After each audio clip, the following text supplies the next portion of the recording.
Hai adik-adik yang dikasihi dan diberkati oleh Tuhan. Apa kabar hari ini? Dahsyat, luar biasa? Yes, yes, yes. Puji Tuhan, saya diberkati, kamu diberkati, kita semua diberkati. Amin. Puji Tuhan, bertemu kembali dengan Encik Ripka. Saat ini dalam pelajaran di Bina Anak yang ke-39 yang berjudul Perjamuan Kudus. Nah, adik-adik, sebelum kita membaca, merenungkan firman Tuhan, Encik minta tolong semua sikap berdoa, lipat tangan, tutup mata, mari kita berdoa. Tuhan Yesus, saat ini kembali kami bersyukur, berterima kasih kepadamu karena kebaikan-Mu dalam kehidupan kami. Di sepanjang hari ini Tuhan telah jaga dan lindungi kami. Dan pada saat ini dalam kesempatan yang indah, kami boleh ada lagi dalam keadaan yang luar biasa, dipertemukan kami untuk sama-sama belajar, membaca firman Tuhan, dan biarlah Roh Kudus-Mu menolong kami Tuhan untuk selalu menjadi pelaku-pelaku firman, sehingga kami akan tetap terus bercahaya seperti lilin yang menyinari dan menjadi berkat buat banyak orang. Terima kasih Tuhan Yesus, inilah doa kami. Dalam nama Tuhan Yesus kami berdoa. Amin. Nah, adik-adik yang dikasihi dan diberkati Tuhan, ya, Alkitabnya dipegang, torang sama-sama mau buka firman Tuhan, torang mau baca Alkitab, dan pelajaran Bina Anak di minggu yang akan kita lewati ini, yaitu dalam pelajaran yang ke-39 yang berjudul Perjamuan Kudus, dan pembacaan terdapat di dalam Markus pasal 14 ayat 22 sampai ayatnya yang ke-25. Judul firman Tuhan, Penetapan Perjamuan Malam. Dan ketika Yesus dan murid-muridnya sedang makan, Yesus mengambil roti, mengucap berkat, memecah-mecahkannya lalu memberikannya kepada mereka dan berkata, "Ambillah, inilah tubuhku." Sesudah itu ia mengambil cawan, mengucap syukur, lalu memberikannya kepada mereka, dan mereka semuanya minum dari cawan itu. Dan ia berkata kepada mereka, "Inilah darahku, darah perjanjian yang ditumpahkan bagi banyak orang. Aku berkata kepadamu, sesungguhnya aku tidak akan minum lagi hasil pokok anggur sampai pada hari aku meminumnya, yaitu yang baru dalam kerajaan Allah." Demikianlah firman Tuhan, dan dikatakan berbahagia adalah kita semua yang mendengarkan dan melakukan firman Tuhan.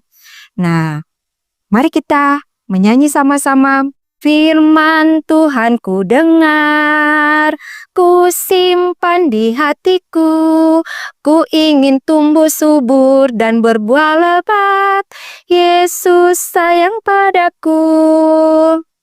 Nah, adik-adik yang dikasihi dan diberkati oleh Tuhan, Encik sangat bersyukur, berterima kasih banyak Pak Tuhan Yesus karena Tuhan Yesus sangat baik. Sampai saat ini, ya adik-adik torang dijaga dan dilindungi oleh Tuhan, sehingga torang masih dalam keadaan yang sehat, diberkati dengan kekuatan, kesehatan, terlebih torang masih diberikan nafas hidup. Torang masih boleh bergerak, ya adik-adik, ya masih sehat, boleh bermain. Tadi ada pergi di sekolah, torang boleh belajar, boleh bakudapa dengan teman-teman, ya luar biasa. Dan saat yang indah ini, torang belajar sama-sama tentang firman Tuhan, torang mau dengar cerita tentang Yesus. Nah adik-adik, cerita firman Tuhan saat ini menceritakan tentang malam terakhir sebelum Yesus disalibkan, di mana Tuhan Yesus bersama dengan murid-muridnya yang berjumlah 12 orang sedang mengadakan makan bersama. Adik-adik masih ingat murid Tuhan Yesus berapa? Iya benar, 12 orang. Adik-adik masih ingat nama-nama 12 murid Tuhan Yesus? Masih ya? Ayo, torang menyanyi sama-sama murid Tuhan Yesus. Sama-sama, 1, 2, 3. Simon Petrus, Andreas, Yakobus, Yohanes, Filipus, Thomas, Yakobus anak Alfeus, Tadeus, Simon orang Selot, Matius, Bartolomeus, Yudas Iskariot, 12 murid Yesus. Nah, puji Tuhan, ternyata adik-adik masih ingat. Iya, harus ingat adik-adik, siapa itu murid-murid Tuhan Yesus. Nah, adik-adik, jadi ketika mereka sedang makan bersama di malam itu, ya, Tuhan Yesus mengambil roti, lalu dia memecah-mecahkannya, dia kasih pela-pela itu roti, terus dia kasih pada murid-murid, dia kasih. Terus Tuhan Yesus bilang apa adik-adik? Ambillah, inilah tubuhku. Dan murid-murid pun memakan roti itu. Dan setelah itu adik-adik, Tuhan Yesus pun mengambil cawan. Ya adik-adik, cawan ini adalah satu tempat yang berisi anggur. Dan dia pun memberikannya lagi kepada murid-muridnya. Dia mengatakan, ambillah, inilah darahku, darah perjanjian yang ditumpahkan bagi banyak orang. Adik-adik, murid-murid pun mengambilnya, tetapi dorang bilang, apa ini Tuhan Yesus ada bilang begini? Sangat terharu dorang pada malam hari itu, adik-adik, ketika dorang sedang makan. Tuhan Yesus pun terharu karena dia berpikir bahwa tidak lama lagi akan berpisah dengan dia punya murid-murid. Karena dia harus mentaati itu perintah Bapa di sorga, bahwa dia harus mengorbankan tubuhnya untuk menebus umat manusia dari dosa. Nah, adik-adik yang dikasihi dan diberkati oleh Tuhan, luar biasa. Peristiwa yang sangat bikin terharu sekali adik-adik, di mana malam terakhir sebelum Tuhan Yesus disalibkan, Tuhan Yesus so tahu di mana dia akan disalibkan, dia akan mati untuk menebus dosa manusia. Murid-murid bingung, apa arti dari perkataan dari Tuhan Yesus ini? Dan ternyata adik-adik, Tuhan Yesus mengatakan itu, menyampaikan kepada murid-muridnya bahwa tubuhnya dan darahnya akan tercurah untuk menebus dosa manusia. Jadi pada waktu itu ketika murid-murid Tuhan Yesus memakan roti, maka mereka bersatu, bersekutu dengan tubuh Kristus. Begitu juga dengan darah Tuhan Yesus. Ya, cawan yang dikasih oleh Tuhan Yesus kepada murid-muridnya dikatakan bahwa inilah darahku, darah perjanjian yang ditumpahkan buat banyak orang. Jadi adik-adik, ketika mereka pun melakukan atau meminum cawan yang sudah Tuhan Yesus berikan, ya, mereka pun harus menyadari bahwa mereka pun sudah disucikan dan tidak boleh lagi seenaknya melakukan hal-hal yang tidak baik. Dan itu pun berlaku buat orang semua ya adik-adik. Ya, ketika orang sudah tahu bahwa benar Tuhan Yesus itu adalah juru selamat kita, dia telah rela mengorbankan tubuhnya demi menebus orang manusia, maka orang pun harus apa adik-adik? Meninggalkan perbuatan-perbuatan yang tidak baik. Karena terompet tubuh ini adalah milik Kristus. Orang harus jaga terompet tubuh ini supaya apa? Dipakai untuk memuliakan Tuhan. Jangan lagi seenaknya orang, kita kok pe badan ini, mana-mana juga kita mau bekeng. Tidak adik-adik ya. Tuhan Yesus suka supaya terompet tubuh ini dipakai untuk memuliakan Tuhan. Torampe tangan ini, torampe kaki, torampe mata, mulut, telinga, semuanya dipakai untuk Tuhan. Jangan bikin kotor. Ya, jangan bikin kotor dengan hal-hal yang tidak baik. Torampe tubuh ini jangan sembarang kasih makan makanan yang tidak baik. Harus apa adik-adik? Kasih makan makanan bergizi. Tuh, Mama Jaka kasih makan yang sehat-sehat. Ada nasi, ada ikan, ada sayur, ada buah, dan juga apa adik-adik? Ada susu. Supaya memang betul-betul torang pe tubuh ini sehat. Sehat terus untuk memuliakan Tuhan. Jangan sembarang-sembarang kasih makan torang pe tubuh ini dengan hal-hal yang tidak baik.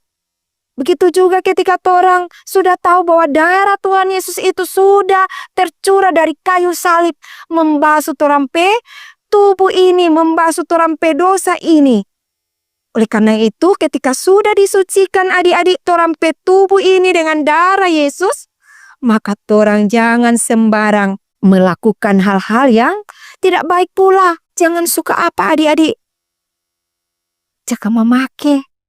Jangan mengeluarkan kata-kata kotor lagi. Jangan lagi memukul teman. Jangan lagi tidak menghormati lagi orang tua. Tetapi orang harus belajar untuk menghormati orang tua. Mengasihi sesama. Saling berbagi. Ya adik-adik, orang harus lakukan. Orang harus memberikan yang terbaik buat Tuhan. Untuk apa? Sebagai tanda syukur, tanda terima kasih kita kepada Tuhan yang sudah rela mengorbankan tubuhnya untuk kita, sudah menyelamatkan kita dari dosa. Ya adik-adik, kalau sudah umur 17 tahun, pasti adik-adik akan ikut sidik. Dan kalau sudah ikut sidik, pasti adik-adik akan ikut juga perjamuan kudus. Akan makan bersama roti dan anggur. Dan kalau sudah demikian adik-adik, ya, torang akan semakin dewasa dengan torang iman. Karena peristiwa perjamuan kudus ini sangat penting. Mengingatkan buat orang bahwa pengorbanan Tuhan Yesus itu sangat luar biasa. Kalau tidak ada pengorbanan Tuhan Yesus, maka torang ini tidak akan selamat. Dan torang akan bersama-sama dengan iblis. Di dalam apa? Alam maut atau neraka. Ya, tapi puji Tuhan karena kasih-Nya buat orang semua. Sama seperti itu firman Tuhan ada bilang di mana kok teh adik-adik? Masih ingat Yohanes pasal 3 ayat 16? Masih ingat terempe ayat hafalan yang selalu orang jaga? Ulang-ulang? Masih ingat? Ya, sama-sama. Ucapkan bersama dengan Enci. Yohanes 3 ayat 16. Karena begitu besar kasih Allah akan dunia ini, sehingga Ia telah mengaruniakan anaknya yang tunggal, supaya setiap orang yang percaya kepadanya tidak binasa, melainkan beroleh hidup yang kekal. Yohanes 3 ayat 16. Itu adalah kasih yang luar biasa yang Tuhan Allah berikan for orang manusia. Bayangkan adik-adik, kasih-Nya Dia rela kasih DP anak tunggal datang ke dunia menjadi manusia. Untuk apa? Menjadi korban keselamatan, menebus torang dari dosa. Jadi torang sebagai tanda syukur kita, tanda terima kasih kita kepada Tuhan, maka torang persembahkan torang petubuh ini sebagai persembahan yang hidup, yang kudus kepada Tuhan. Torang kasih baik-baik, kasih tunjuk menjadi anak-anak Tuhan yang benar-benar bercahaya seperti lilin yang menerangi ruangan yang gelap. Ya, perbuatan sekecil apa perbuatan yang baik, sekecil apapun yang adik-adik lakukan, itu sudah sangat menyenangkan hati Tuhan. Dan biarlah itu akan menjadi berkat buat banyak orang. Di mana saja adik-adik pergi dan berada, tunjukkan perbuatan yang baik. Tunjukkan hal-hal yang indah, baik, dan manis adik-adik ya. Supaya itu orang-orang itu sangat senang. Aduh, sapape anak sana kampe manis sekali. Sehingga orang-orang akan lihat rasa senang. Maka dia pun akan pasti memberkati adik-adik seperti Tuhan Yesus berkati Pak adik-adik. Kiranya firman Tuhan hari ini memberkati orang semua, mengajar orang semua untuk selalu bersyukur atas setiap pengorbanan dan kebaikan Tuhan Yesus. Amin firman Tuhan. Mari kita berdoa. Tuhan Yesus yang baik, Terima kasih banyak atas kebenaran firman-Mu yang mengajar kami bahwa betapa besar pengorbananmu buat kami semua.